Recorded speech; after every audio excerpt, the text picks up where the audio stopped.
Sensibiliser les organisations à but non lucratif et les organisations non gouvernementales quant à la gestion de leurs finances et éviter ainsi le blanchiment des capitaux et le financement du terrorisme. Voilà qui explique la rencontre tenue ce 21 octobre 2024 entre Paul Atangandji, le ministre de l'administration territoriale, l'ANIF, et les principaux responsables de ces organismes. C'est à Yaoundé. Occasion donc pour le ministre de situer cette rencontre dans son contexte ainsi que les objectifs recherchés. Le Cameroun a connu deux évaluations de son dispositif de lutte contre le blanchiment de capitaux et le financement du terrorisme. LBC/FT, à travers l'évaluation nationale des risques conduite par l'ANIF et à la suite d'une évaluation du groupe d'action contre le blanchiment d'argent en Afrique centrale. Et à l'issue de ces évaluations, un rapport nous a été transmis. Selon les conclusions de ces rapports, les organismes à but non lucratif et certains ONG installés au Cameroun doivent faire des efforts dans le domaine de la transparence en ce qui concerne leur gestion financière. Dans la perspective de la mise en œuvre des recommandations formulées par le groupe d'action financière GAFI, certaines actions ont été entreprises. La plus significative est la signature par le chef de l'État du décret numéro 2023/464 du 30 octobre 2023 portant création, organisation et fonctionnement du comité de coordination des politiques nationales de lutte contre le blanchiment des capitaux, le financement du terrorisme et la prolifération des armes de destruction massive.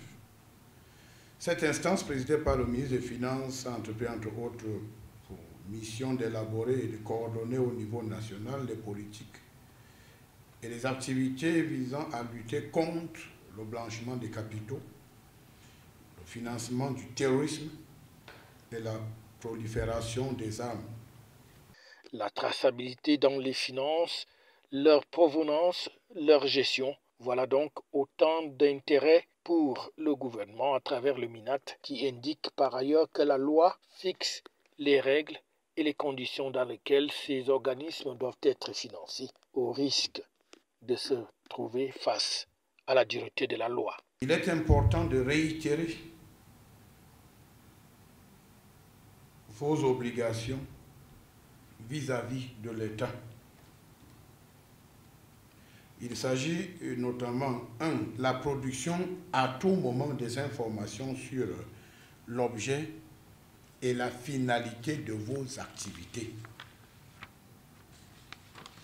L'identité des personnes qui possèdent, contrôlent ou gèrent vos activités, y compris les dirigeants, les membres du conseil d'administration et les administrateurs. La mise à disposition des autorités de contrôle de vos états financiers avec une ventilation de recettes et de dépenses. La dotation de vos structures en mécanisme de lutte contre le blanchiment de capitaux et le financement du terrorisme.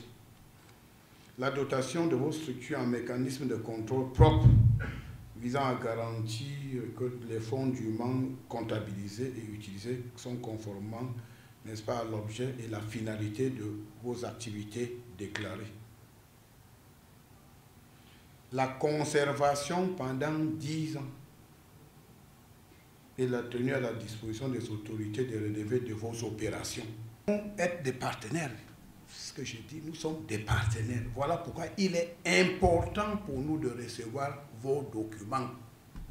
c'est en exploitant vos documents qu'on va arriver à comprendre effectivement que vous n'êtes pas des ONG aux ordres, vous n'êtes pas les organismes à but non lucratif aux ordres, mais vous êtes les partenaires du développement de notre pays. Et c'est ce lien-là, c'est comme ça que nous devons travailler. Alors, et vous savez que bien évidemment, ceux qui vendent, c'est pas la drogue, ils ne doivent pas, vous devez être très loin de ces gens-là qui vendent la drogue. Cocaïne, chanvre indienne, héroïne, tout ce qu'on peut imaginer. Parce que si, dans vos difficultés, un dealer, il vient, il dit que bon, je veux vous aider, je veux vous donner un peu d'argent pour telle ou telle activité, et on constate que cet argent provient de la vente des drogues. Non seulement il est dangereux, mais il met votre vie en danger. Parce que nos lois répriment. On peut vous condamner parce que vous avez reçu 1 franc CFA d'un vendeur de drogue. Mais quand il va se présenter, il dit que bon, je suis un bienfaiteur, et tout le monde est devenu bienfaiteur, je suis un bienfaiteur, je veux vous aider, vous avez des difficultés, vous ne pouvez pas faire ci, vous ne pouvez pas faire ça. Bon, moi je vous aide, bon, je suis votre membre, chaque année je vous donne tel montant. Il faut vérifier les sources des financements. ONG et autres organisations savent donc désormais à quoi s'en tenir avec l'Agence nationale d'investigation financière ainsi que des structures créées par le président de la République à travers une loi qui assure donc ainsi une meilleure visibilité et une lisibilité dans le financement de ces organismes qui sont appelés à accompagner le gouvernement camerounais dans la réalisation d'un certain nombre de projets et la gestion de certaines situations qui peuvent survenir au pays. Il n'est donc pas question que ces organismes deviennent des paravents pour le blanchiment des capitaux ou tout simplement des sources de financement pour le terrorisme. FH News, votre télévision.